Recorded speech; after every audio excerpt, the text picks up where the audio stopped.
instants sur le jeté en escalade. Nous nous sommes demandé en quoi le jeté est un mouvement complexe et difficile à réaliser. Mais en fait, c'est quoi le jeté? Le jeté est un mouvement de la famille des gestes dynamiques. Il est le symbole même de l'engagement en escalade. En compétition, il est très gratifiant et très impressionnant s'il est bien réalisé, mais très punitif s'il est mal fait.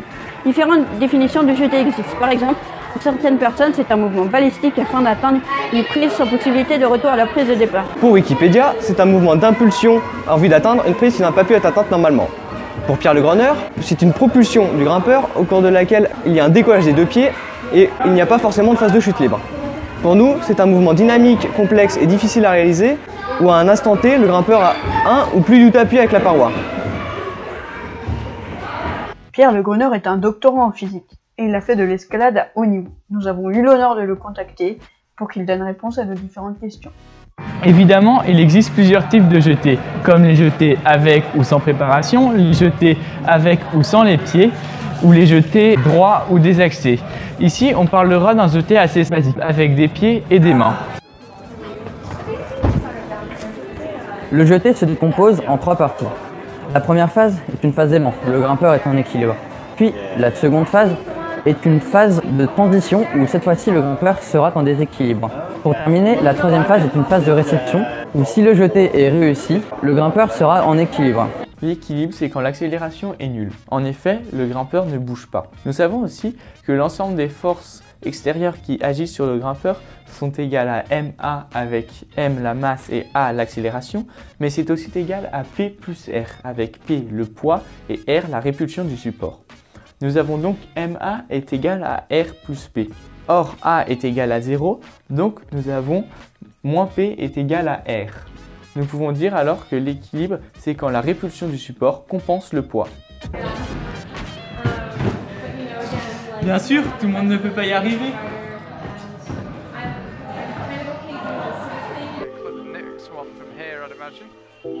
Let's see if he sticks the jump here. You'd have thought he needs to clip first. No? No, he can do it here. Allez. D'en profiter. Allez. Yes. Des commentaires, on en a fait plein, l'image parle d'elle-même. Nous avons aussi eu la chance de rencontrer Gauthier Super, l'un des meilleurs grimpeurs au monde. Il a gagné plusieurs Coupes du Monde et a fini 3e au championnat du monde de 2016. Nous lui avons demandé s'il aimait bien le mouvement du jeté. Ouais, j'aime bien le mouvement du jeté en fait. On fait quand même l'escalade pour les sensations. Et en fait, quand tu jettes, tu sens l'inertie, tu te sens vivant, quoi. C'est un mouvement en même temps qui est quand même assez technique. Ouais, c'est beaucoup de coordination en fait. Il faut que tu arrives à mettre de la vitesse, parce que tu es fixe, donc tu arrives à vraiment mettre de l'inertie dans ton mouvement pour aller chercher une prise qui est super loin. Après, c'est vrai qu'en compétition, il n'est pas forcément facile à appréhender, quoi. Parce que vu que tu lâches les prises, tu perds ce contrôle que tu as. Non, c'est pas un mouvement qui est super dur en compétition. Tu vois, c'est un peu en bas des voies, en finale, un peu plus pour le spectacle. C'est juste pour te mettre un peu de stress. Tout d'abord, il faut savoir que lors d'un jeté, les bras ne servent à rien dans l'impulsion. Ils servent juste à garder le centre de gravité le plus près de la paroi. Ce sont donc les jambes qui servent à donner l'impulsion. Ensuite, il faut savoir que la phase d'élan est une phase de préparation. Le grimpeur se prépare psychologiquement et physiologiquement au jeté. Nous avons pu également observer que lors d'un jeté, au début, le grimpeur réalise des petits allers-retours en avant et en arrière. Nous nous sommes donc demandé à quoi servent-ils. On a d'abord pensé qu'il prenait de l'élan. Puis, on a parlé à Pierre Le Greneur. Il y a un effet psychologique parce qu'on le fait plusieurs fois. En fait, ils font plusieurs allers-retours pour visualiser le jeté, l'appréhender ainsi que l'ajuster. Ensuite, on a voulu vérifier qu'il prenait de l'élan. Alors, on s'est rendu compte qu'il y a un effet de pliométrie. On a donc demandé à Pierre Le Greneur ce que c'était. La pliométrie, c'est quoi? C'est que tout simplement, on va jouer sur les deux modes de raccourcissement. C'est-à-dire qu'on aura d'abord une phase excentrique, où on va allonger le muscle, puis une phase concentrique où on va raccourcir le muscle. Et ça, au niveau du membre inférieur. Ce qu'on va faire, d'abord, c'est qu'on va étirer les muscles. Vous allez avoir un étirement en particulier du grand fessier et du quadriceps. Et en même temps, vous allez développer de la force. Ça fait comme un ressort. Vous étirez le ressort et après vous le lâchez. Donc en fait, ce qu'on va faire, c'est qu'on va profiter de la force qu'on aura acquise au cours de la phase d'étirement pour le réinvestir dans la phase de contraction quand on va propulser vers le haut. La phase de transition est une phase de déséquilibre où il y a une rupture. Cette phase commence tout d'abord par la propulsion du grimpeur. En effet, la fin de la phase d'élan a seulement potentiellement une vitesse horizontale. Cette propulsion lui permettra d'atteindre une vitesse verticale et donc une prise en hauteur. Lors d'un jeté assez grand où le grimpeur doit lâcher les deux bras pour atteindre la prise d'arrivée comme celui-ci. Les débutants ont alors souvent tendance à se propulser grâce à leurs bras, mais il ne faut pas. Les jambes sont bien plus puissantes que les bras. Les bras doivent seulement aider le grimpeur à maintenir son centre de gravité proche de la paroi. La propulsion doit partir du bas du corps. De plus, il ne faut pas se propulser avec les bras car il faut rapidement les libérer pour les tendre vers la prise d'arrivée. C'est une histoire de coordination, il faut savoir lâcher les bras au bon moment, souvent juste après le début de la propulsion.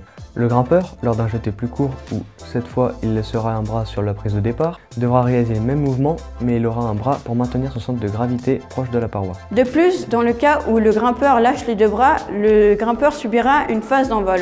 Durant cette phase, le centre de gravité du grimpeur aura une trajectoire parabolique. Cette trajectoire peut être décrite par une équation. Oui, elle est un peu compliquée. Mais ce qui nous intéresse le plus dans cette équation, c'est V0, ici, et alpha, ici. V0 est le vecteur qui correspond à la poussée du grimpeur, et alpha, l'angle entre le V0 et l'axe des abscisses. Pierre Le Greneur nous a dit que lors d'un jeté, le grimpeur essayait d'avoir la trajectoire la plus linéaire possible, pour être le plus précis possible lorsqu'il atteint la prise d'arrivée. Pour cela, il faut avoir V0, la vitesse initiale, la plus grande possible. En effet, nous pouvons voir sur GeoGebra que plus nous augmentons V0, plus la concavité de la courbe sur un espace donné sera faible. Alors ouais, oui. Et dans l'angle, quand tu jettes, il y a aussi la poussée que tu mets. Si tu la mets trop forte, tu vas arriver sur ta prise là, c'est pas bon. Si tu la mets pas assez, tu vas faire comme ça dans le vide. Donc faut bien doser. Après je calcule pas, si tu veux, sur le moment. Donc ouais, facteur de la physique super important. Pour finir, la troisième phase est une phase d'équilibre. Elle commence lorsque le grimpeur attrape la prise d'arrivée. Plus tôt, on a pu voir que lors de la première partie, le grimpeur emmagasine de l'énergie. La plupart de l'énergie sert pour atteindre la prise d'arrivée, mais le surplus d'énergie va entraîner un ballon. Le ballon est très dangereux, c'est un mouvement complet du corps involontaire lors de la phase de réception du jeté. Si le ballon est trop fort, il entraîne le grimpeur dans sa chute. Il existe différentes techniques pour contrer ce ballon. Par exemple, la technique du scorpion. Cette technique consiste à replier ses jambes. Imaginez que vous avez un objet articulé. Dès lors que vous allez déplacer un segment de cet objet articulé, vous allez déplacer le centre de gravité. Donc ça veut dire que là on a ce qu'on appelle des membres libres et des membres qui s'occupent de la saisie de la prise. Ceux qui s'occupent de la saisie de la prise, donc, ce sont les bras, donc qui eux effectivement sont ce qu'on appelle une boucle fermée. Par contre, les membres libres, ce sont les jambes. C'est-à-dire que ce sont ces membres libres, en fait, qui vont permettre de contrôler la position du centre de gravité. Déjà, le fait de rapprocher, de fléchir les jambes va permettre d'élever le centre de gravité, de le rapprocher des bras. Donc, en fait, en rapprochant le centre de gravité des bras, on va contrôler le ballon et on va empêcher de trop se balancer. Donc, on va éviter, je dirais, de lâcher la prise, du fait par exemple qu'elle soit pas trop projetante et donc qui fait qu'on risque de glisser vers l'arrière si on ne contrôle pas ce ballon. Il y a ensuite le rapprochement du centre de gravité de la prise d'arrivée en se tractant et en se gainant sur le bras. Nous avons modélisé le ballon à l'aide d'un pendule où l'on peut changer la distance entre le centre de gravité et le point d'accroche. Il nous a permis de montrer que plus le centre de gravité est proche du point d'accroche, plus le ballon sera rapide. Le grimpeur pourra donc retrouver une position stable rapidement afin d'éviter la chute. De plus, le fait de replier les bras permet au grimpeur de gainer entièrement son corps. C'est pour ça que ce qu'on appelle le gainage, c'est-à-dire effectivement toute la mobilisation de la ceinture abdominale est très importante parce que ce gainage va empêcher un trop grand ballon, c'est-à-dire va empêcher le tronc, les jambes de partir trop vers l'arrière de manière à pouvoir contrôler ce ballon et justement de pouvoir contrôler l'arrivée. Si on est trop relâché à l'arrivée, on aura du ballon et automatiquement on risque de partir. Et c'est ça qui fait la complexité du jeté. Le jeté dépend de nombreux facteurs à prendre en compte. Ces trois phases varient énormément en fonction des prises de départ, des prises d'arrivée, des conditions physiques du grimpeur, etc. Et c'est pour ça que le jeté est réservé aux grimpeurs expérimentés. Il demande une grande concentration et c'est un mouvement complexe et difficile à réaliser. On s'est aussi rendu compte que le jeté parfait n'existe pas, mais il est possible de s'en rapprocher en ayant conscience des différents facteurs influençant le jeté. Par exemple, Com a réussi un jeté extrêmement dur à réaliser qu'il n'aurait pas pu faire sans avoir conscience de ces trois phases et de ces facteurs. Ce TPA était extrêmement enrichissant pour nous. Il nous a permis de rencontrer des personnes incroyables comme Gauthier Super ou Pierre Le Greneur. Mais ça nous a aussi appris le travail en autonomie et le travail d'équipe.